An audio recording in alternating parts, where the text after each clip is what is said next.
ആകാശവാണി.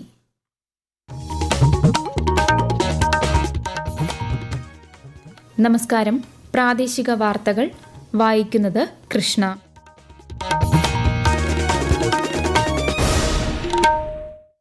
പ്രധാന വാർത്തകൾ.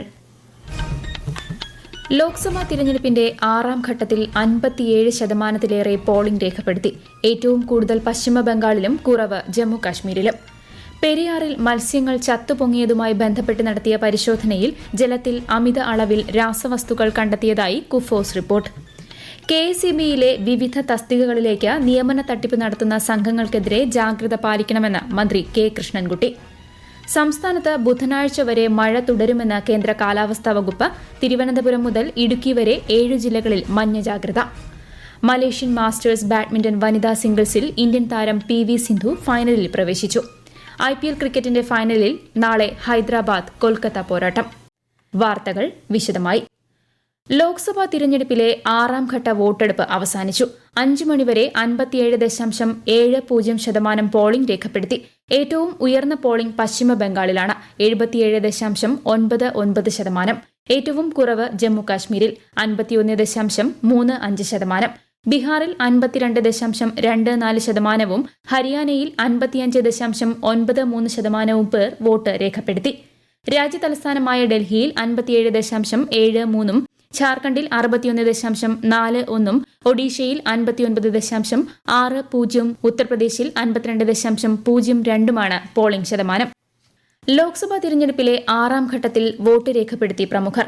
രാഷ്ട്രപതി ദ്രൌപദി മുർമു, ഉപരാഷ്ട്രപതി ജഗ്ദീപ് ധൻഖർ തുടങ്ങിയവർ സമ്മതിദാന അവകാശം വിനിയോഗിച്ചു.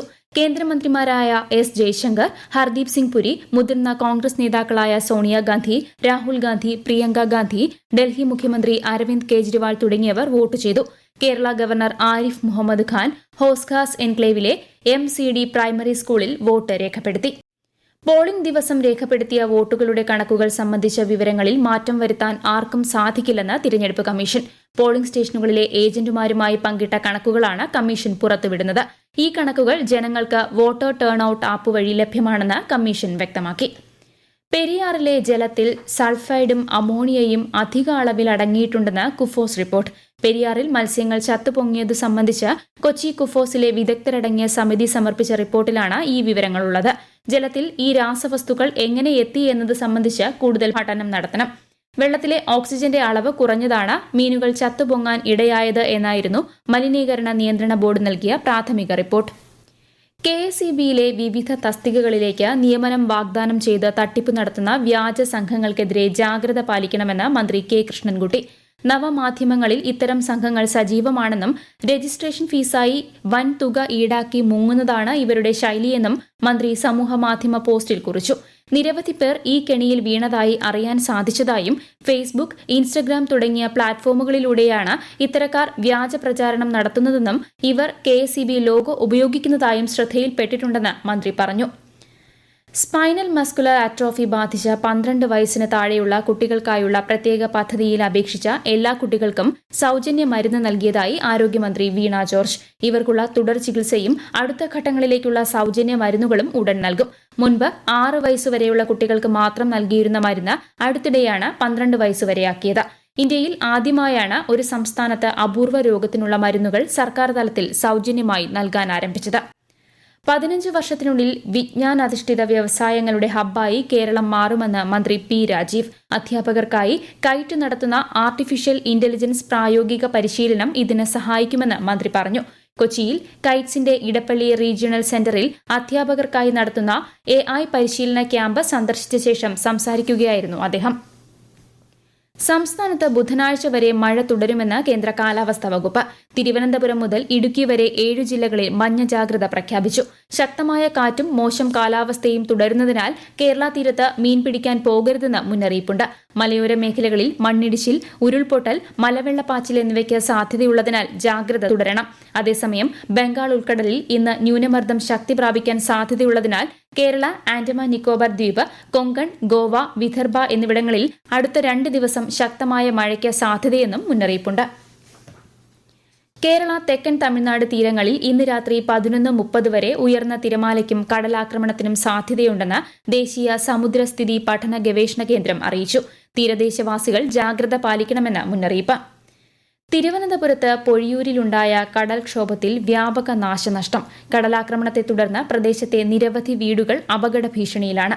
കൂടുതൽ വിവരങ്ങളുമായി ആകാശവാണി തിരുവനന്തപുരം ജില്ലാ പ്രതിനിധി രജു കോലിയക്കോട്. തിരുവനന്തപുരത്തെ തീരപ്രദേശമായ പൊഴിയൂരിൽ ഇന്നലെയുണ്ടായ കടൽക്ഷോഭത്തിൽ 3 വീടുകൾ പൂർണ്ണമായും തകർന്നിരുന്നു. അനവധി വീടുകൾ ഇപ്പോഴും അപകടാവസ്ഥയിലാണ്. കടലാക്രമണത്തെ തുടർന്ന് പൊഴിയൂർ വഴി തമിഴ്നാട് അതിർത്തിയിലേക്ക് പോകുന്ന റോഡ് തകർന്ന് ഗതാഗതം തടസ്സപ്പെട്ടു. അതേസമയം ഇന്നലെ പെയ്ത കനത്ത മഴയിൽ കണ്ണേറ്റുമുക്കിലെ ഒരു വീടിന്റെ മേൽക്കൂര തകർന്നു. 3 ദിവസത്തിനിടെ പെയ്ത ശക്തമായ മഴ കാരണം ജില്ലയിൽ 1.25 കോടി രൂപയുടെ നാശനഷ്ടമാണുണ്ടായത്. ഇതുവരെ ജില്ലയിൽ 41 വീടുകൾ ഭാഗികമായും 4 വീടുകൾ പൂർണ്ണമായും തകർന്നു.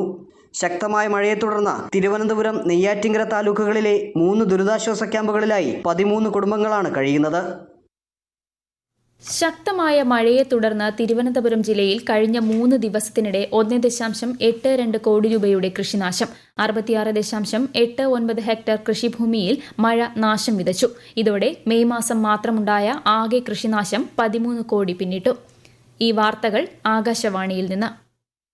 ബംഗാൾ ഉൾക്കടലിൽ രൂപപ്പെടുന്ന റെമൽ ചുഴലിക്കാറ്റ് തീവ്ര ചുഴലിക്കാറ്റായി നാളെ പശ്ചിമ ബംഗാൾ, ബംഗ്ലാദേശ് തീരങ്ങളിൽ പതിക്കുമെന്ന് കാലാവസ്ഥാ വകുപ്പ് അറിയിച്ചു. ന്യൂനമർദ്ദം പശ്ചിമ ബംഗാളിലെ സൌത്ത് 24 പർഗാനാസ് ജില്ലയിലെ സാഗർ ദ്വീപിൽ നിന്ന് 660 കിലോമീറ്റർ അകലെയാണ് സ്ഥിതി ചെയ്യുന്നത്. സുപ്രീംകോടതി നിർദ്ദേശപ്രകാരം ആരംഭിച്ച മൊബൈൽ സേവാ കേന്ദ്രം ഇടുക്കിയിൽ പ്രവർത്തനം തുടങ്ങി. കോടതി ജനങ്ങളിലേക്ക് എന്ന ലക്ഷ്യത്തോടെ രാജ്യത്ത് ആദ്യമായാണ് ഇത്തരമൊരു പദ്ധതി നടപ്പാക്കുന്നത്. വിശദാംശങ്ങളുമായി ആകാശവാണി ഇടുക്കി ജില്ലാ പ്രതിനിധി രതീഷ് കൃഷ്ണ. വിവിധ കോടതികളുടെ ഒന്നിലധികം ആവശ്യങ്ങൾ നിറവേറ്റുക എന്ന ലക്ഷ്യത്തോടെ ആവിഷ്കരിച്ച മൾട്ടിപർപ്പസ് വാഹനമാണ് മൊബൈൽ സേവാ കേന്ദ്രം. കോടതിയായി മാറുന്ന ഈ വാഹനത്തിന് 2 ക്യാബിനുകളുണ്ട്. പൂർണ്ണമായും ശീതീകരണ സംവിധാനങ്ങളുള്ള വാഹനത്തിൽ അതിവേഗ ഇന്റർനെറ്റ് കണക്ടിവിറ്റി, UPSM ജനറേറ്ററും ഉൾപ്പെടെയുള്ള ആധുനിക സംവിധാനങ്ങൾ എന്നിവ ഏർപ്പെടുത്തിയിട്ടുണ്ട്. കേസുകളുടെ ഫയലിംഗ്, പേയ്മെന്റ് സൗകര്യം, വെർച്വൽ കോടതികളുടെ ട്രാഫിക് ചെല്ലാൻ തീർപ്പാക്കൽ, മൊബൈൽ വീഡിയോ കോൺഫറൻസിംഗ്, നിയമബോധവൽക്കരണം, സാക്ഷിമൊഴി രേഖപ്പെടുത്തൽ, പെറ്റി കേസുകൾ തീർപ്പാക്കൽ, ക്യാമ്പ് സിറ്റിംഗ്, ഹേബിയസ് കോർപ്പസിന്റെ പ്രവർത്തനങ്ങൾ എന്നിങ്ങനെ വിപുലമായ സേവനങ്ങളാണ് മൊബൈൽ സേവാ കേന്ദ്രത്തിൽ നിന്നും ലഭ്യമാക്കുന്നത്. ഇനി ഒരു ഇടവേള. तेज गर्मी के दौरान दूसरों को मदद करना हमारी नैतिक जिम्मेदारी है. घर या ऑफिस में आते विक्रेता या वितरण कर्मियों को पानी पिलाएं.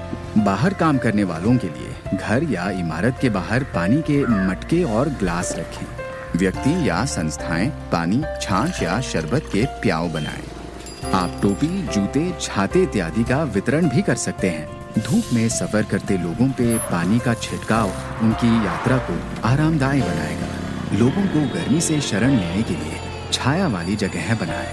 पशु पक्षियों के जल पान के लिए मिट्टी के पात्रों का स्थापन करें. आपकी सहाय गर्मियों में राहत लाए.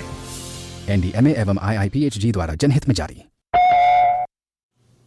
കോലാലംപൂരിൽ നടക്കുന്ന മലേഷ്യൻ മാസ്റ്റേഴ്സ് ബാഡ്മിന്റൺ വനിതാ സിംഗിൾസ് സെമി ഫൈനലിൽ തായ്ലൻഡ് താരത്തെ പരാജയപ്പെടുത്തി ഇന്ത്യൻ താരം PV സിന്ധു ഫൈനലിൽ കടന്നു. ഫൈനലിൽ ചൈനീസ് താരത്തെയാണ് സിന്ധു നേരിടുന്നത്. IPL ക്രിക്കറ്റിന്റെ ഫൈനലിൽ സൺറൈസേഴ്സ് ഹൈദരാബാദ് നാളെ കൊൽക്കത്ത നൈറ്റ് റൈഡേഴ്സിനെ നേരിടും. രാത്രി 7:30 ചെന്നൈയിലെ MA ചിദംബരം സ്റ്റേഡിയത്തിലാണ് മത്സരം. പ്രധാന വാർത്തകൾ വീണ്ടും.